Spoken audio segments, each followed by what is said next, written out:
Hey guys, welcome back to my channel. It's been quite some time since I've recorded anything. It's been a while actually. I need some chapstick. My lips are like really dry.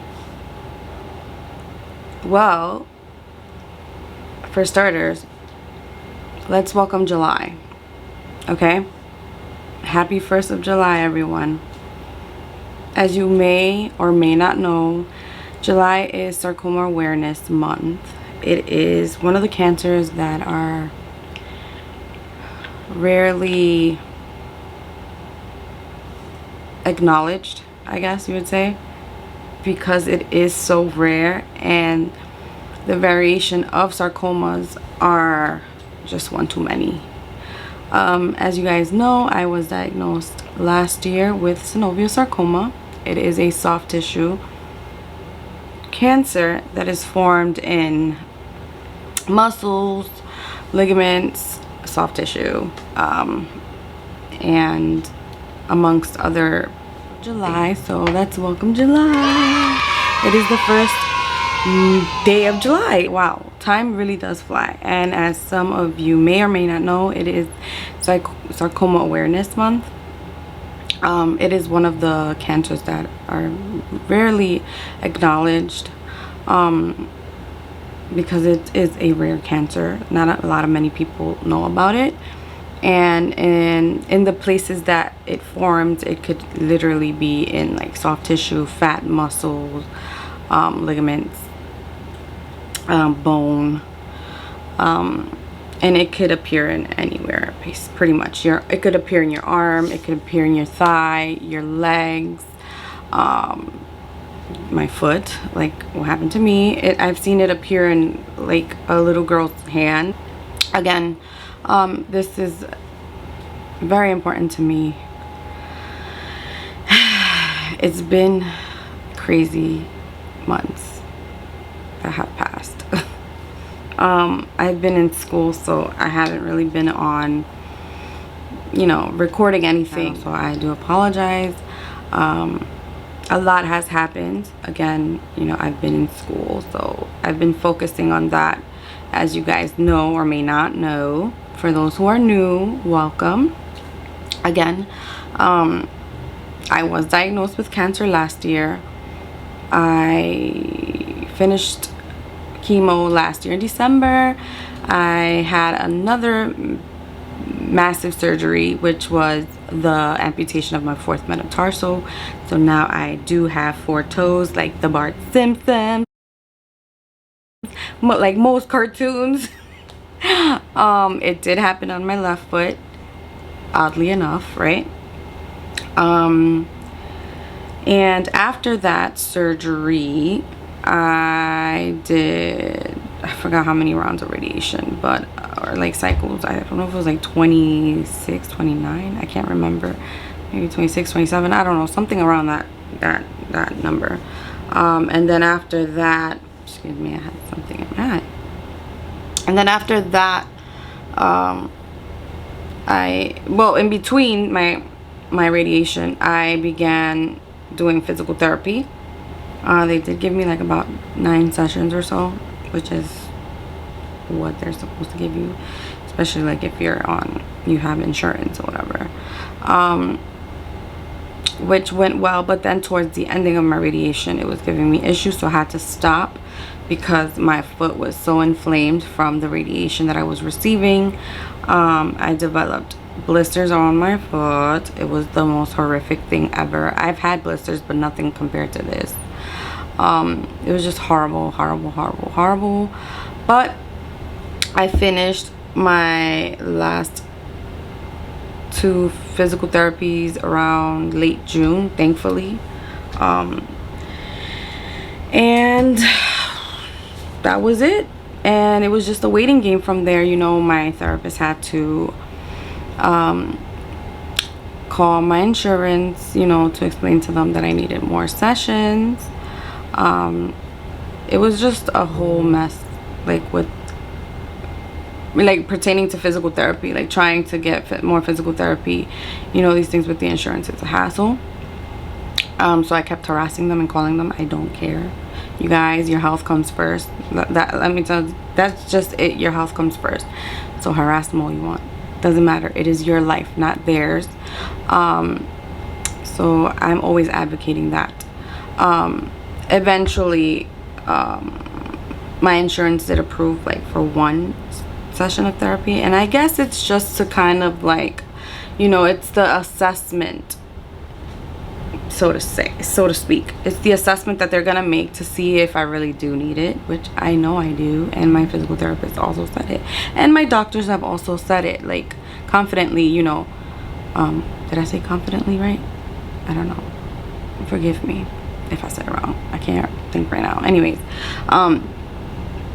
you know, they said that I was gonna need more therapy, and hello, I mean, I'm walking around with 4 toes. I still have a limp. Okay, welcome back, guys. My camera died as usual.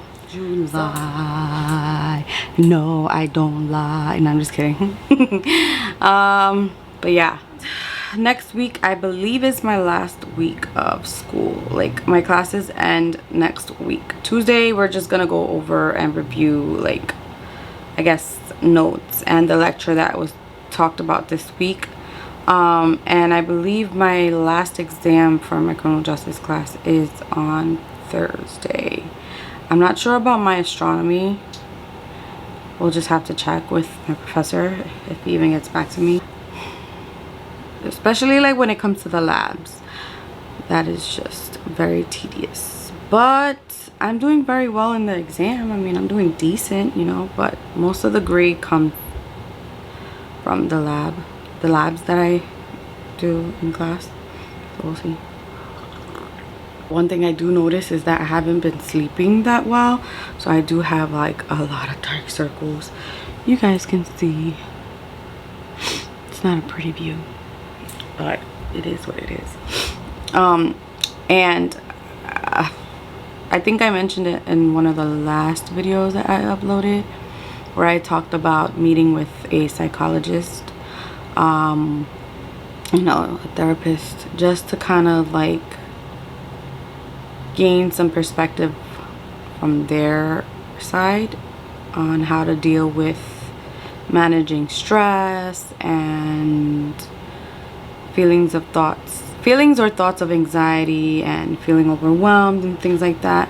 You know, it's hard to grasp everything that has happened from like the very beginning of my diagnosis and things like that.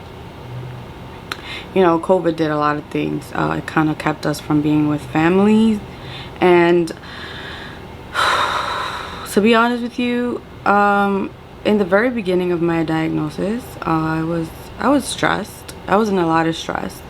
I wasn't showing it. I kept it bottled up inside for a very long time, and it brought a lot of like anger and I guess resentment towards myself, not with anyone else but myself. You know, I questioned myself a lot, like, what if I could have done this or had done more of this? But you know, cancer doesn't work like that. It's not if I would have done more of this. It's obviously you can live the healthiest lifestyle that you can possibly have, like be super fit and super healthy, and sometimes it just happens. Like, it just happens. Unfortunately, that's how our bodies are made up. Anyways, traumatic, yes, this was like a very traumatic experience in my life. So there was a lot of trauma involved. I said drama. Yes, I'm a drama queen, but anyways, that's besides the point. But yeah, it involves a lot of trauma, and you know, I felt like I just didn't want to deal with anybody. Like, you know, I didn't want to deal with anyone. I didn't want to get like the help from a professional. I wanted to do this on my own on my own terms, excuse me. And so I turned to journaling. You know, writing has been a passion of mine, and you know, some people may be like, what, I didn't know that. Well, yeah, it has. lost count of the many times that I've written things whenever I went through something, just stressful situations in life. So it's always been like a way of a mechanism of coping, you know. It's how it's helped me sort of release what I needed to release and put it into words, and it's helped me express myself in so many ways. So that's why I felt like it was important for me to keep journaling, and just kind of to like trace back on my thoughts and, you know, everything that was going on, trying to gather as much information as I could, and, you know, there was so much things happening that I would forget. So to kind of like remember and refresh my memory, I would just write whatever was on my mind. And so that's what I did. But going back to what I was saying about the psychologist and, you know, getting therapy, you know, it was something that I eventually did for myself, because I felt like, you know, people would be like, oh, excuse me, people will be like, oh, so how are you managing, or how are you coping? And I'd be like, you know what, I'm doing good, and I've been managing it pretty well, you know. And there was something that just resonated with me. I would say, you know, I dealt with it. Like, no, that's just like, I felt like I was pushing it aside. Just dealt with it. Like, what the hell am I talking about? You just don't deal with it just saying I dealt with it and it just goes away. No, because this is always going to be a part of me, a part of my life, a part of my past. But what I've noticed, and what me and my therapist talked about, was it's always going to be there, you know. It's always going to be there, in the back of my head, in the back of my mind. He used this really cool analogy about a tiger. You know, he asked me if I was somewhere, I don't know, in a forest or whatever, and there was a tiger that approached me, what would I do?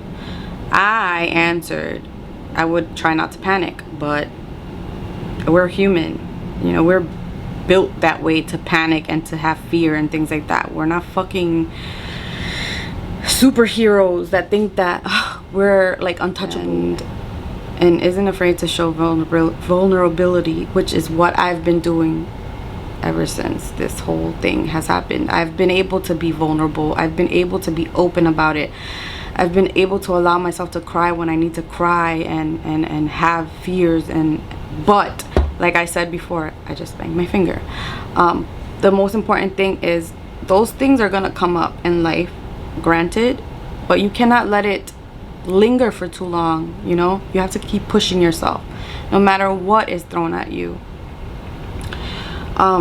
And that's one of the things that we talked about, like him and I, you know. He told me people will normally get scared, panic, run. It's either fight or flight. Blech. Fight or flight. It's either fight or flight. Oh my god, that's like a super weird tongue twister. Anyways, so granted, you know, I felt like it, when he said that, I was like, what the fuck am I saying? Like, try not to panic? Bitch, you always panic, and it's the truth. But I've been learning to kind of like just, you know, chill. Like, these things are gonna happen, let it happen, you know. We obviously have self-control of these situations, but we don't have control if we're gonna get cancer. Like, nobody fucking knows that, you know. But we have control of how we manage our feelings and our emotions, you know. We can't escape those things. Those are things that are just gonna happen, you know. You just have to let it come at you, but, you know, acknowledge it. Like, okay, you know, you're feeling this way, and it's okay to feel that way. It's cool, you know, but stay far away from me, you know. Let me do what I have to do and just keep pushing. So that's one of the analogies that he used, was that, you know, I'm always gonna have that tiger in my face the minute I wake up or when I'm going to bed. You know, I'm gonna have fears. I'm going to have thoughts and feeling of anxiety and being overwhelmed in certain situations of my life. But I have to keep it at bay. Like, I have to keep it at a distance. Makes sense. It does. In a way, it does make sense. Like, you know. But again, like, I can't let these things linger for too long, because then what's the point? You know, I've come so far in life, and it's just like, what is the point of letting something so little, like fear, take over your entire life when you fought from day one to be here? You know, this is your place. I'm just grateful every single day that I get to wake up. You know, I'm grateful and thankful to God. I don't know what your preference is. I don't know if you believe in God or whatever it may be that you believe in. You know, you have a purpose here, and that's what I've been realizing so far, that you need to be kinder to yourself and not so hard. You know, life is gonna throw some weird, crazy, unexpected things, but it's just, you know, you leave it up to you and God. And it's like, you know, we talked about things that bothered me. I don't care about scars.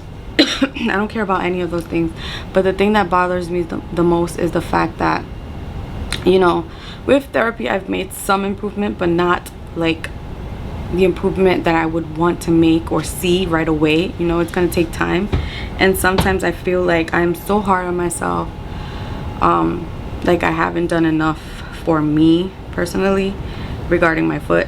You know, I still have a limp, so that bothers me. And every time that Josh and I go out, I feel like it's hard for me to keep up with him. You know, it's little things. Like, it might sound stupid to some of you, but honestly, we take for granted our feet. You know, it's what we use to walk every day and run and jump and play with your children, or play with your niece and run around. Like, you know, you wish you could carry them and like put them on your back. Things like that bother me. And I was there crying. But, you know, it's like he said, you know, I have to allow myself to cry. I have to allow myself to feel, but I have to, you know, keep pushing myself.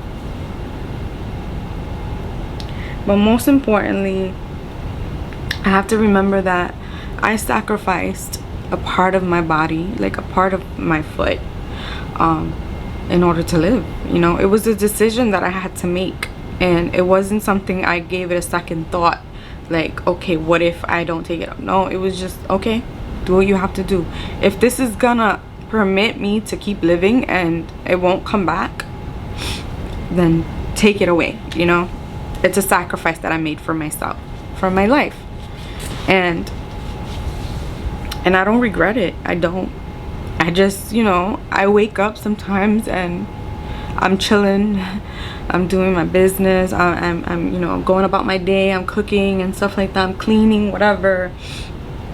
And then there's sometimes that it gets to me, like I look at my foot and it's like, holy shit, this happened, you know. And I know that there's other people who have lost a lot more than me, you know, but I try not to compare myself to anyone else, because that is the worst thing you can do, is compare yourself to someone else. It's like, oh my god, you know, they've lost their entire leg, and it's like I'm fucking complaining about my foot. No, it's not like that.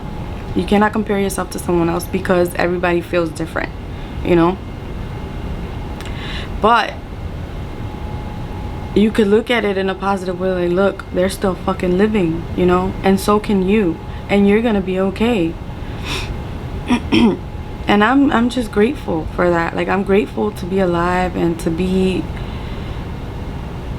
back with my loved ones and be able to hug them and talk to them.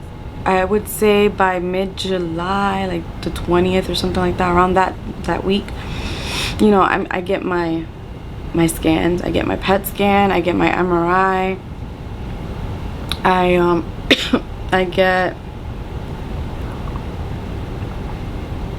get my thyroid checked, And my heart, you know, the day before yesterday, before going to bed, I just felt like some discomfort in my chest. It felt really tight. I felt like I was being choked. And I'm like, oh my God, is this my heart? Like, am I having a heart attack? Is this what it feels to have a heart attack? Like, you know, all these things were going through my head, and I started freaking out. And I'm like telling Josh, like, oh my God, my chest hurts. And he's like, you need to tell your doctor, you need to tell your doctor. So I'm like, okay, you know, it's just probably me feeling overwhelmed and anxious, and I need to breathe, and I need to just refocus myself, and it's going to be okay, you know. And so I explained that to my therapist, and you know, he told me that, you know, that's what it feels like to feel anxiety. You know, you're under stress, and it's just like, holy crap, like, it's real, it exists. But one thing that he told me was not to tell myself to relax myself, to just let it come, let it be, acknowledge it, and tell yourself, you know, Magda, it's okay. You're going to be fine. It's going to be okay. You know, it's something that it's going to be there, and it's okay, you know. It's all right. And one of my friends is like that too. She's a cancer survivor, and you know, we were talking about things of life. I'm not gonna say what it was, but you know, she told me, she was like, you know what, I just let it go. I just let it go, and I went to go have some ice cream, and I was fine. And it's just like that. That's awesome that you can do that and just feel okay, you know. And so, I mean, it was just a lot of talking yesterday. You know, we talked about sometimes, you know, family members not understanding what we're going through and stuff like that, and they may say like things that may bother you and things like that, but you can't let that bother you, because at the end of the day, it's like, you know, you're not benefiting my life. Same thing with your fears. You're not benefiting my life. You know, people telling you negative things, they're not benefiting your life. So you gotta let that shit go, you know. Just like fears can do a lot of things, and people sometimes tend to pour that out onto you, you know. And it's their own fear, honestly, talking to them. But you know, sometimes we're too blind to see that. But you know, I'm just happy to be here. It's been a pleasure just talking to you guys on YouTube, and just, you know, sharing my thoughts, my feelings, and everything that I've been going through. And my hair has grown from the time that you guys saw it. I did dye it. I don't know if in the other video I probably did go dark again. I can't remember, honestly, the last video that I uploaded. But I feel like I'm getting the hang of this, of styling my hair. You know, I parted it here. I don't know if you can see it, my little curls. And to be honest, people are like, oh my God, you have curls. Yes, guess what, peoples? When I was born, I had curly hair, and I had to thank my father, because my dad had curly hair. My dad has curly hair. Well, not anymore. Not anymore, because his hair kind of changed in texture. You know, he's getting old. But yeah.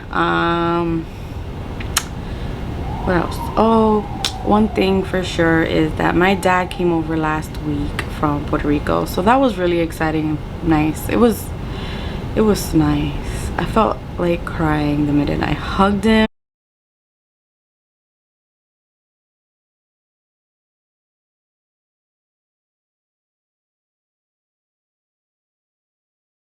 You know, but I wish we had a longer time. But I'm just so grateful that I had that one day at least to spend with my dad and just talk to him, and for him to see me doing good.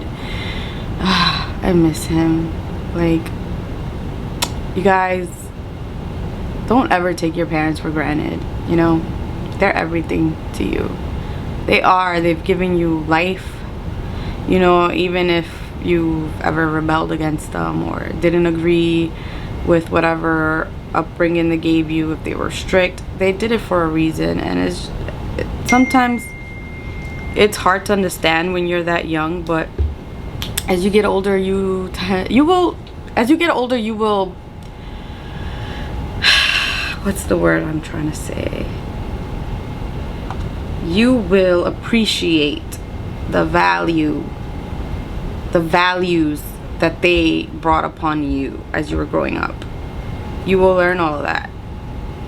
And hopefully, you know, if you've ever had a disconnection with your parents or whatever, hopefully one day you get to amend those things and actually talk about it, because my parents are old school and there's certain things that we've never really talked about. And now that I'm older, you know, my dad and we talk about so many things, and it's just like, to have an open conversation with your parents, that's just amazing. Let me tell you, it's amazing.